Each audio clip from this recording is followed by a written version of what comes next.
Hi guys, welcome back to Manifest with Armine. My name's Armine and I'm a law of attraction consultant. Many of you write to me and you say that you can't do it, that you cannot have success with Neville's teachings, that it is not for you, that it's good and all and it's interesting, but it's not something that you can do. It's surprisingly, someone with that viewpoint, with that feeling, wrote the introduction to one of Neville's more popular collections that you can find at Barnes & Noble. And it's odd to me that someone like that would be writing the introduction for a collection of Neville's books.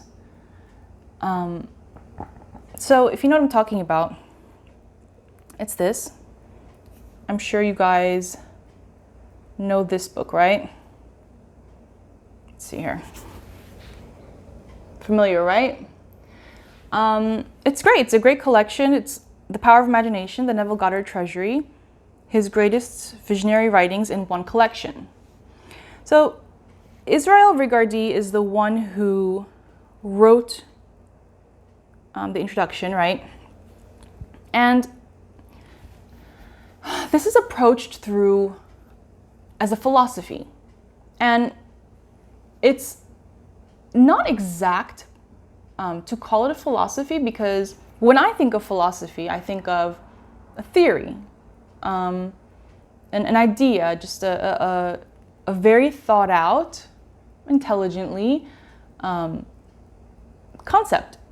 And it just seems like it is, to me, it's like calling gravity a philosophy. So what use is it to philosophize and to appreciate a concept if you are not accepting that this is actually the nature of reality, and it has brought you to where you are now, and through understanding it just a little bit, you can completely transform any part of your life, whether you're not happy with it at all, or just you want to be more happy with something, you want to be in a better place with something. You can apply this immediately and receive pretty quick results.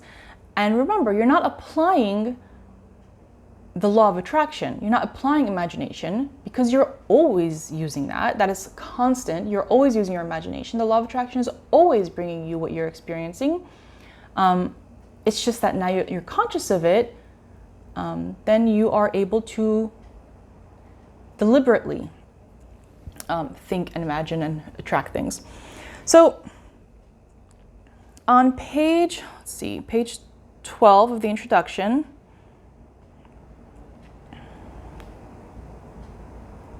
let's see here. I'm going to read you about 2 pages from the book, and it's kind of long. So if you already read this, then you can just skip couple minutes. But it's important that I read it, I think, to those of you who haven't read this introduction before, because this is part of the reason why many people think that Neville's teachings aren't for everyone. But Neville's teachings are for everyone. Every single person will find them of benefit and will find it as the key to everything that they've kind of ever wanted. And it sounds too good to be true, but it's a matter of having discipline of your thoughts just a little bit at first. So let's start with page 12. I'm going to read page 12 and 13. It says, "I have watched Neville dance. He is superb. He has a magnificent body. I have already remarked that he has charm and he is very handsome. When he dances, his muscles move with that lithe suppleness which one associates with the trained athlete. His every movement suggests power and repose, the effortless ease of the cat with its undisguised sensuality and force of movement. As an artist, he knows the value of alternate relaxation and tension. Above all, he knows the dance. His metaphysics and his system are a dance of words, a dance of mind, a dance of feeling. And unless you can dance with him, his system is likely to be unproductive." His system is in reality strictly personal, an offshoot of his own personality. So it's saying that this is just for Neville, it works so well. To make it work as he has done, you too must become like him. An artist in every fiber of his being, he has the capacity to sink himself wholeheartedly and imaginatively in the task at hand. He's an artist and has passion and fire on hand at every moment. Artists don't have that on hand every moment. They also have to work on that a little bit every once in a while. It's not always there, obviously. The artist in him is truer than his desire to expound publicly the system he does expound. He has the ability spontaneously to apply his own teaching.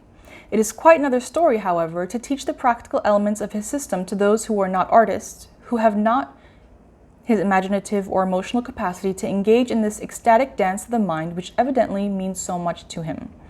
Possibly in his audiences there are individuals here and there having the necessary artistic and mystical temperament, identical, really, not only to absorb the truth as Neville presents it, but make immediate application of it, to demonstrate successfully, as the cliché goes. The average person with his commercial, prosaic mind, his unimaginative, sterile attitude to life, uninspiring employment and home, is incapable of realizing that inner spiritual being. So he's saying that if you have a job you don't like, and a life you don't like, you're not inspired enough to apply his teachings. Isn't that what it says? So, let's see.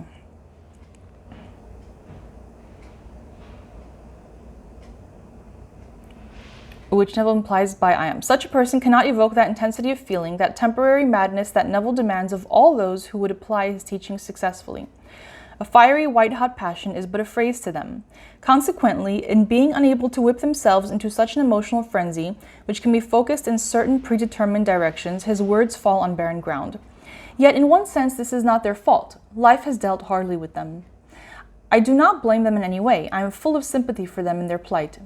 Of all the metaphysical systems with which I am acquainted, Neville's is the most evidently magical. But being the most magical, it requires for that very reason a systemized training on the part of those who would approach and enter its portals. It requires a dynamic alteration of viewpoint, a revolutionary turning around of the mind, metanoia, right? An entirely new and radical attitude to life and living must be developed not merely intellectually but emotionally.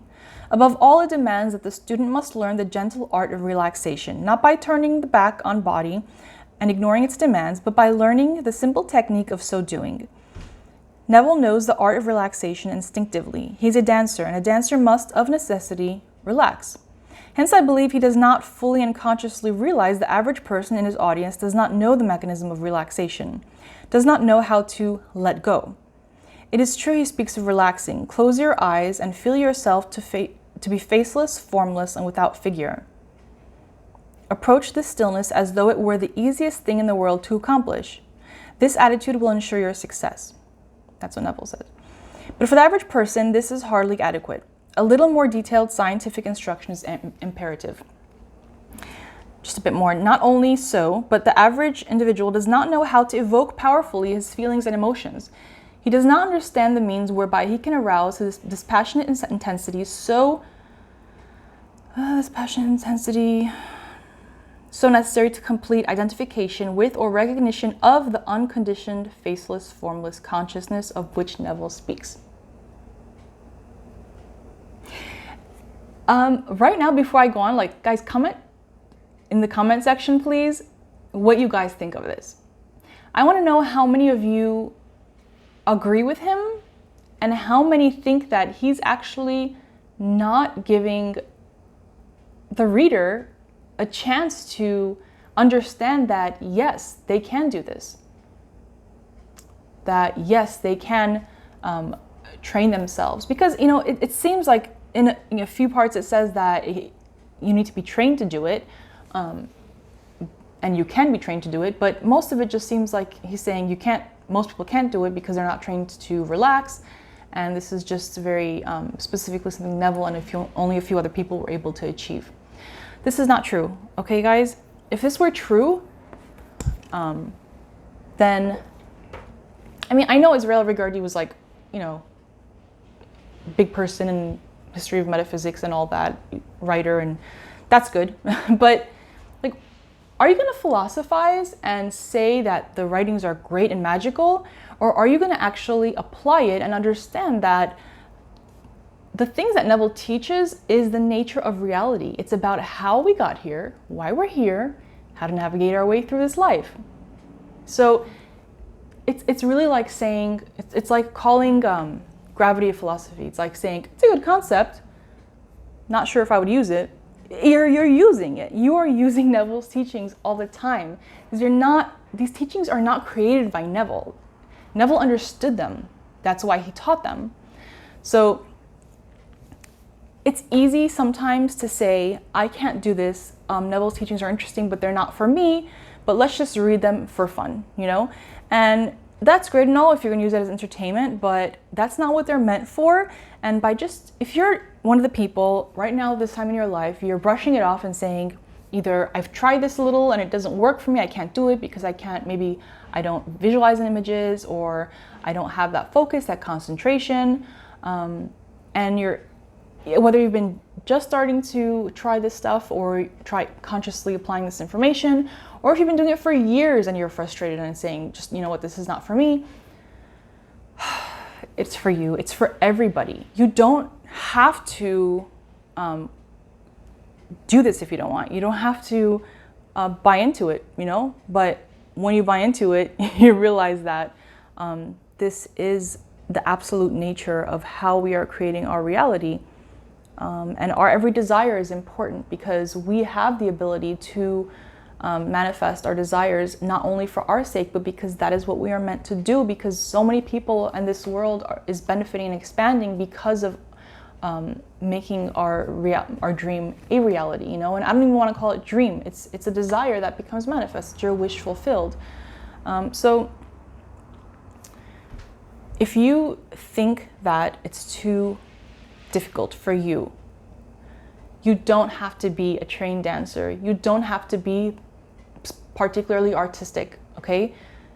What are you saying about artists is not even true in the sense that artists, like, at the snap of a finger can just focus and concentrate and relax. Everybody needs that perseverance a little bit, at least every once in a while, to focus, to let go of things.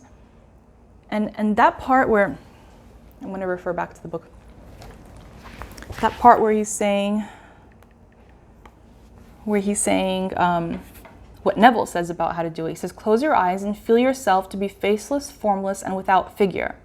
Approach the stillness as though it were the easiest thing in the world to accomplish. This attitude will ensure your success. If you let this be true, then you don't need more detailed scientific instruction. You don't need it. In fact, the needing of scientific instruction or evidence or proof or whatever actually holds us back, because just like Neville said, he knew the science behind it here and there, but he didn't really care for it because all he needed to know was that it works. All he needed to know was that it was true, and he said, go test it. Go test it. So if you approach things like they are easy, then they will be easy. And this is true in everything in life. This is true in everything in life. Take anything in your life that you've been seeing as difficult to approach. Take it, something that's been just a burden on you, makes you feel heavy and tense. And you don't want to approach it because you feel like this is just too hard. So just for fun, just pretend that it's easy. Tell yourself, what if it were easy? Because if you just say this is easy, you're probably not going to believe it. So just say, what would it be like if it was easy? What would it feel like if it were easy? And it'll take a little bit of allowing that feeling to come in. It might take a couple times, but you don't have to sit there for an hour. You don't have to sit there for 15 minutes, just a few seconds. Contemplate what it would feel like if something was easy, and it will be. You can enter that state. This is your natural state. Israel Regardie is calling our natural state as human beings, our source energy that flows through us, he's calling that not for everybody, which is impossible because it is who we are. Underneath all the tension, all the doubt, all the frustration, is that stream of well-being that is flowing, and it's that stillness. You don't have to be a yogi to know this. All you have to do is sit there and just allow that quietness, that stillness to come through. And it's not something that takes a long time. It comes and goes all the time. You just don't notice it.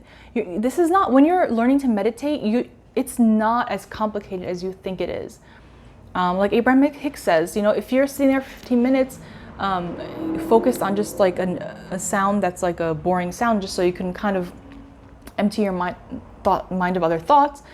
Even if from that 15 minutes, it's just the last few seconds that you achieve that sort of stillness in your mind, then that's it. And that really is all that it is. And when Neville says, when he speaks of seeing something for a friend, when a friend says, when you want to see a friend, let's say having a job when they want a job and they don't have one, or seeing someone well when they're not feeling well, or anything really, it doesn't take a lot. It doesn't take a lot to see something for yourself or somebody else. It's really just a few seconds. It doesn't take much from you. And if you are approaching it like it's hard because you're saying, well, it's been hard because I've worked on it so much and I still haven't gotten it, so I got to work so much harder and I just don't have that in me. Stop working so hard. Just do it. Sit down and attempt it. Contemplate these things in your mind. Contemplate the silence. Contemplate what it would be like to be in that state that of your wish fulfilled. And it takes a couple tries. So that's it, guys. I really wanted to mention that because this has been on my mind for a while, about this introduction of that book, and of the introduction for this book. And tell me what you think. I mean, do you think Regardie is doing a disservice to Neville's teachings by starting off the entire collection by saying, this material is great, but by the way, it's probably not for you? All right, guys, thank you for hanging on. If you like this video, please click like. If you'd like to subscribe and you haven't done so yet, please do, and click the bell button. And I will see you guys next time. Bye.